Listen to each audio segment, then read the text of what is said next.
Joshua chapter 10.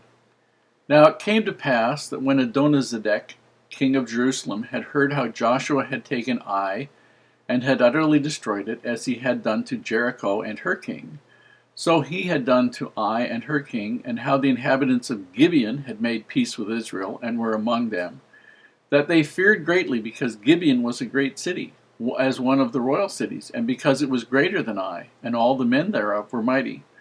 Wherefore Adonizedek, king of Jerusalem, sent to Hoham, king of Hebron, and unto Piram, king of Jarmuth, and unto Japhia, king of Lachish, and unto Debir, king of Eglon, saying, Come up unto me, and help me, that we may smite Gibeon, for it hath made peace with Joshua and with the children of Israel. Therefore the 5 kings of the Amorites, the king of Jerusalem, the king of Hebron, the king of Jarmuth, the king of Lachish, and the king of Eglon, gathered themselves together, and went up, they and all their hosts, and encamped before Gibeon, and made war against it. And the men of Gibeon sent unto Joshua to the camp of Gilgal,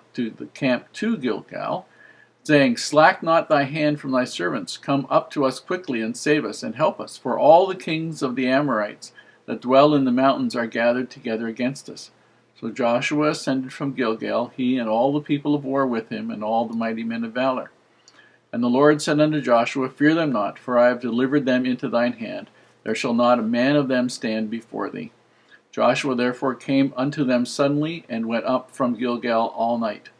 And the Lord discomfited them before Israel, and slew them with a great slaughter at Gibeon, and chased them along the way that goeth up to Beth-horon, and smote them at Azekah and unto Makkedah. And it came to pass, as they fled before Israel, and were in the going down to Beth-horon, that the Lord cast down great stones from heaven upon them unto Azekah, and they died. There were more which died with hailstones than they whom the children of Israel slew with the sword. Then spake Joshua to the Lord in the day when the Lord delivered up the Amorites before the children of Israel.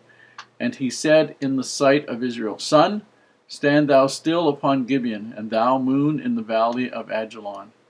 And the sun stood still, and the moon stayed, until the people had avenged themselves upon their enemies. Is not this written in the book of Jasher? So the sun stood still in the midst of heaven, and hasted not to go down about a whole day. And there was no day like that before it or after it, that the Lord hearkened unto the voice of a man, for the Lord fought for Israel. And Joshua returned, and all Israel with him, unto the camp to Gilgal. But these 5 kings fled, and hid themselves in a cave at Makkedah. And it was told Joshua, saying, The 5 kings are found hid in a cave at Makkedah. And Joshua said, Roll great stones upon the mouth of the cave, and set men by it for to keep them. And stay ye not, but pursue after your enemies, and smite the hindmost of them. Suffer them not to enter into their cities, for the Lord your God hath delivered them into your hand. And it came to pass, when Joshua and the children of Israel had made an end of slaying them with a very great slaughter, till they were consumed, that the rest which remained of them entered into fenced cities. And all the people returned to the camp to Joshua at Makkedah in peace. None moved his tongue against any of the children of Israel. Then said Joshua, Open the mouth of the cave, and bring out those 5 kings unto me out of the cave. And they did so, and brought those 5 kings unto him out of the cave, the king of Jerusalem, the king of Hebron, the king of Jarmuth, the king of Lachish, and the king of Eglon. And it came to pass, when they brought out these kings unto Joshua, that Joshua called for all the men of Israel, and said unto the captains of the men of war which went with him, Come near, put your feet upon the necks of these kings. And they came near, and put their feet upon the necks of them. And Joshua said unto them, Fear not, nor be dismayed. Be strong and of good courage, for thus shall the Lord do to all your enemies against whom ye fight. And afterwards Joshua smote them and slew them, and hanged them on 5 trees, and they were hanging upon the trees until the evening. And it came to pass at the time of the going down of the sun, that Joshua commanded, and they took them down off the trees, and cast them into the cave wherein they had been hid, and laid great stones in the cave's mouth, which remain until this very day.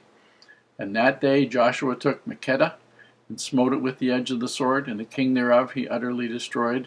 Them and all the souls that were therein he let none remain, and he did to the king of Makkedah as he did unto the king of Jericho. Then Joshua passed from Makkedah, and all Israel with him, into Libnah, and fought against Libnah, and the Lord delivered it also, and the king thereof, into the hand of Israel. And he smote it with the edge of the sword, and all the souls that were therein. He let none remain in it, but did unto the king thereof as he did unto the king of Jericho.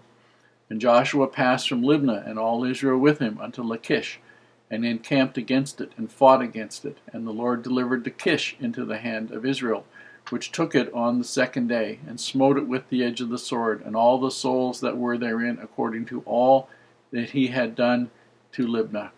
And Horam, king of Gezer, came up to help Lachish, and Joshua smote him and his people, until he had left him none remaining. And from Lachish Joshua passed upon unto Ajalon, and all Israel with him, and they encamped against it, and fought against it. And they took it on that day, and smote it with the edge of the sword, and all the souls that were therein he utterly destroyed that day, according to all that he had done to Lachish. And Joshua went up from Ajalon, and all Israel with him, unto Hebron, and they fought against it, and they took it, and smote it with the edge of the sword, and the king thereof, and all the cities thereof, and all the souls that were therein. He left none remaining, according to all that he had done to Ajalon, but destroyed it utterly, and all the souls that were therein. And Joshua returned, and all Israel with him, to Debir, and fought against it. And he took it, and the king thereof, and all the cities thereof. And they smote them with the edge of the sword, and utterly destroyed all the souls that were therein. He left none remaining. As he had done to Hebron, so he did to Debir, and to the king thereof, as he had done also to Libnah and her king. So Joshua smote all the country of the hills, and of the south, and of the vale, and of the springs, and all their kings. He left none remaining, but utterly destroyed all that breathed, as the Lord God of Israel commanded. And Joshua smote them from Kadesh Barnea even unto Gaza, and all the country of Goshen, even unto Gibeon. And all these kings and all their land did Joshua take at one time, because the Lord God of Israel fought for Israel. And Joshua returned, and all Israel with him, unto the camp at Gilgal. This particular chapter just drives some people nuts. Most of it's very simple, but there's a couple of interesting things in it. The Gibeonites are attacked by the 5 kings who figure they don't want somebody breaking ranks with them and making peace with Israel, and so they attack the city of Gibeon.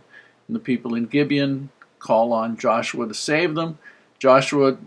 They bring a forced night march to get from Gilgal to Gibeon, which was normally a 3-day journey.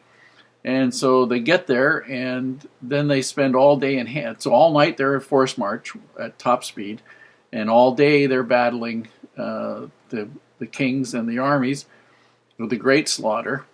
And Joshua in the afternoon gets up in a high place, and in the sight of all Israel, he commands the sun and the moon to be still, so they have light to do this. That just drives some people nuts.